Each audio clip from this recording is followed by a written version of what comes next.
Hi everybody, I'm here to report on last night's game at Dens Park where Rangers beat Dundee by 4 goals to 3.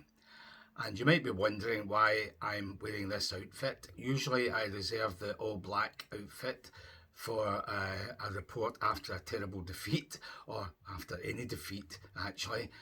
So why am I wearing this outfit after a wonderful 4-3 win with a 93rd minute winner? Well, I'll tell you why, because I'm going to have a rant.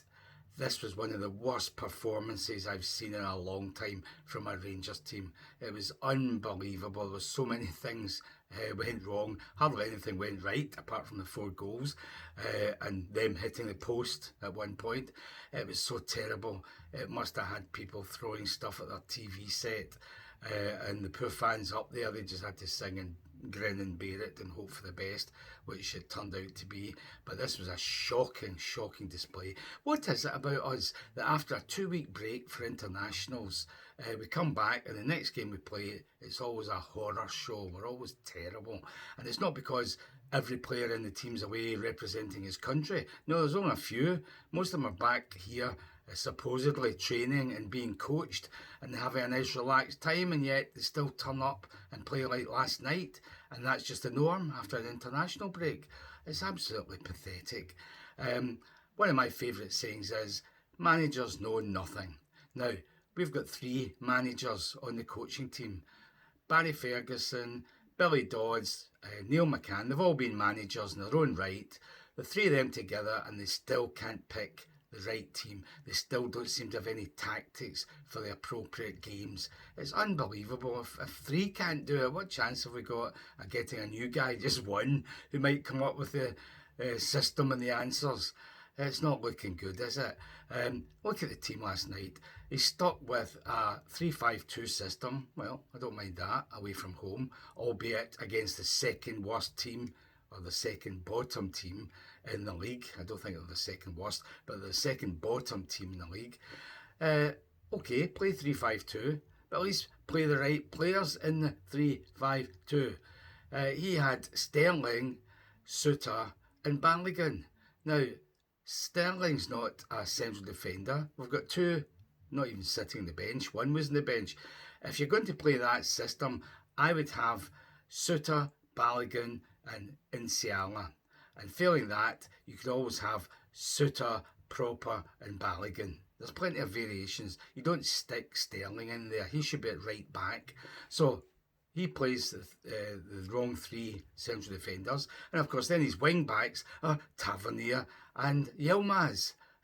So that should be Sterling and Shefty. Far superior to these guys. Tavernier's done as a right back or a wing back, and Yilmaz is just not good enough. If he's not injured, he's just hopeless. Last night he was hitting passes from the left wing that were supposed to be going into the middle or to the right side of the box, and one of them actually went about 20 yards to the left of the goal. That's how bad it was. It was like a shanked golf stroke. So he should never get a game for us again. He should be on his bike, on his Turkish bike in the summer. We should be able to get 2 or 3 million for him. I'd take anything actually. And Tavernier's done. So just give him his payoff, give him his testimonial game, and wave bye-bye to him. So anyhow, that was the wrong 5 or 3 at the back. 5 in midfield, the 2 wing backs were wrong. And at least they had Raskin, Connor, Barron and Diamande as the 3 midfielders. But up front, he had Igaman, well done, and Drossers. So that's not the combination. It should be Danilo and Igaman. Everybody practically knows that.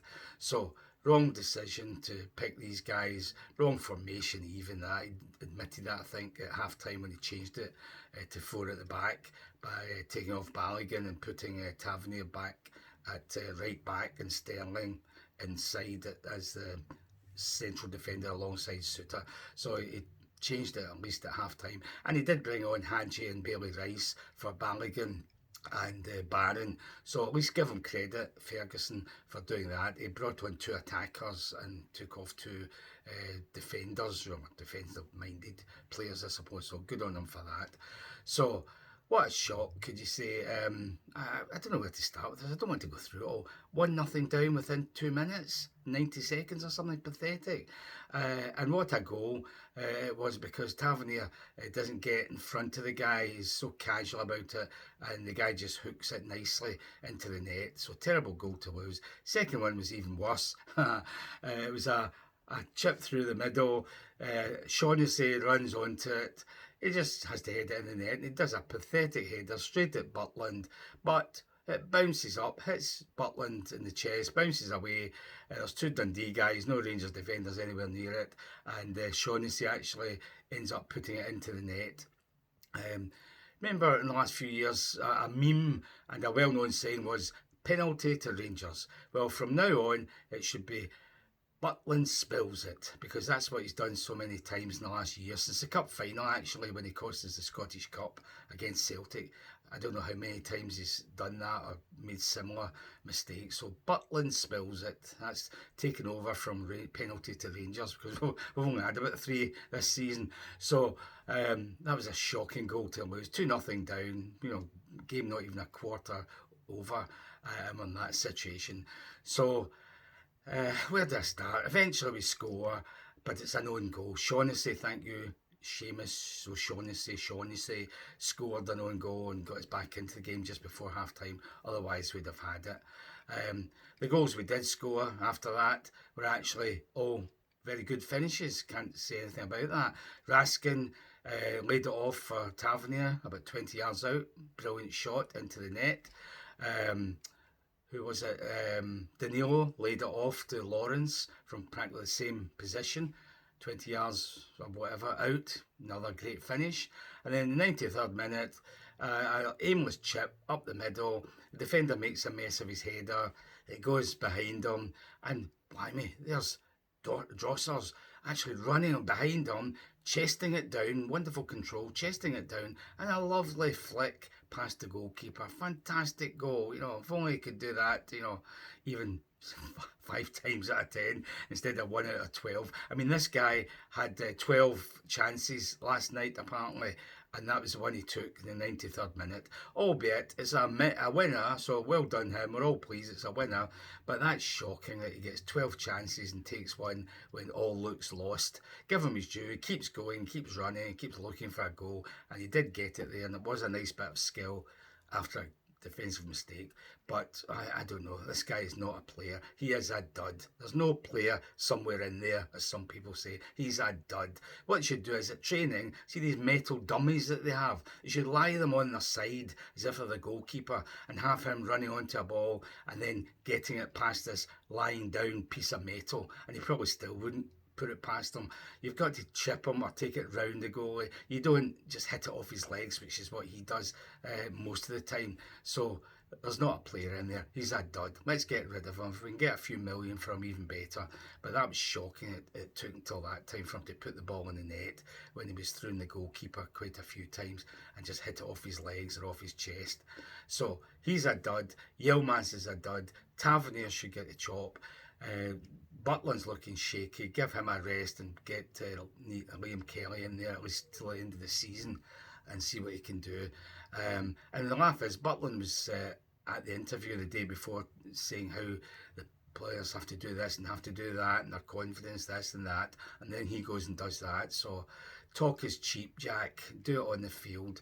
What else can I say about them? A couple of weeks ago we had Tavernier taking long throws for the first time from the right-hand side right into the 6-yard box. Well done. Well, he did that last night a couple of times, but he's now doing it from the left as well. So we don't have more than one player that can throw the ball into the 6-yard box. So not only is he taking every corner, he's taking every long throw as well. Yeah, well done, coaches, for working that one out. I don't know what else to say. It was absolutely disgraceful. The fact that we won that is just amazing. In fact, they hit the post about a minute before we scored the winning goal. So that's how narrow it was. That's another one we got away with. Just like in the Celtic game, at the end of the Celtic game, after Egerman had scored the 3rd goal. So another one we got away with. We won't keep doing this. We can't, lose, 3, 4 goals or whatever in 2 games, 6 goals in the last 3 or 4 games. No, more than that actually. It's just a shambles. the coaching team should be doing something to coach them. We've got a week now between this last night's game and the Hibs game at Ibrox, so surely they can get all this sorted out between now and then and actually beat them without such a struggle, without putting us into agony at everything we actually watched.